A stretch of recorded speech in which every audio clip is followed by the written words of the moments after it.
Okay, lovely. All right. Dan, thanks so much for speaking to me again. It's almost been a year since we last spoke. In 2003, we had a deadly heat wave in France. It's now 2019. People are drawing comparisons between this summer and 2003. Do you think, is that a fair comparison?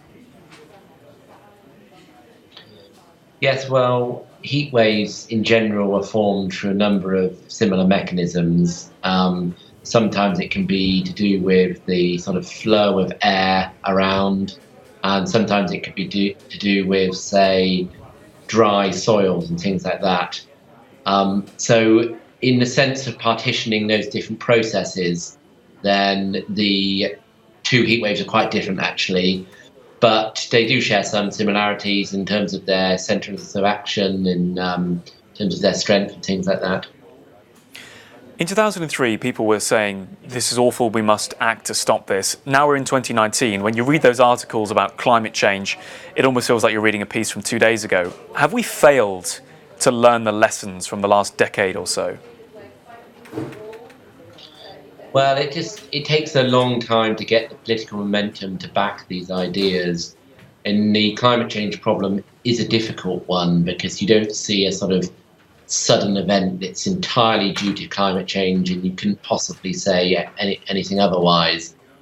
You know, other environmental issues are much more obvious. You know, the plastics in the oceans, you see these big swaths of plastics and people get upset.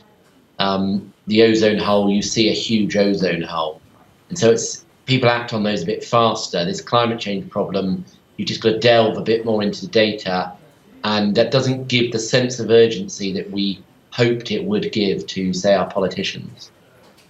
Dan, your job is looking at climate change over the last century and looking ahead to this century. That's the kind of broad context. Here we are in 2019, looking ahead to this summer. Could you situate us on that journey? What is going on this year and how does it fit in to the wider picture? Yeah, so most years we see an increase in temperature as compared to, say, the last 20 years. And that's not going to be any different this year. It's going to be warmer than the average of previous years. Whether it will be a particularly extremely hot year within the last 10 years, we don't know yet, but it's definitely going to be on the hot side. At the moment, we've got a very large-scale atmospheric wave, which does generally cause extreme heat waves, and at the moment, that's what's sort of causing this heat wave that we're going to see over the next week or so.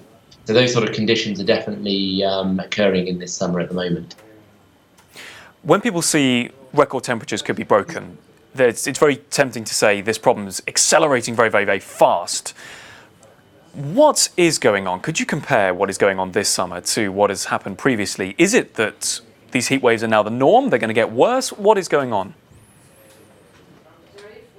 Yeah, so the science behind heat waves getting worse is actually quite robust. We know heat waves are going to get increase in magnitude into the future, but there's there's a primary effect of climate change and a secondary effect of climate change. The primary effect is that our atmosphere heats up, CO2 absorbs increased radiation, that heats it up. The secondary effect are these things such as these blocking highs that we get, or these atmospheric waves and things like that. And that's a lot harder to address whether those things are getting worse. And that really causes our weather. So our background climate is getting hotter, so heat waves will increase. We're not entirely sure about these weather patterns, though. They may stay the same, they may even decrease. So that will modify that background temperature. It could make extreme heat waves far, far worse, but it might actually make them not quite as bad as we would have, not quite as bad as with just the background climate on its own. So we don't quite know about that weather modification part of the climate. Brilliant, that's great. Well, is there anything else you think it's pertinent for me to ask you at this stage? Anything else that thinks a topical question? Only that, we are sort of in the middle of revising our Paris Agreement commitments. Each country has their own nationally determined contributions to the Paris Agreement, and we will revise those soon. And it's these sort of heat waves coming up do give us additional evidence that we need to really take those revisions to our carbon budgets very seriously. Dr Dann Mitchell, thank you very much indeed. Really appreciate your time. Thanks for speaking to us once again during Heatwave on Euronews. Thanks.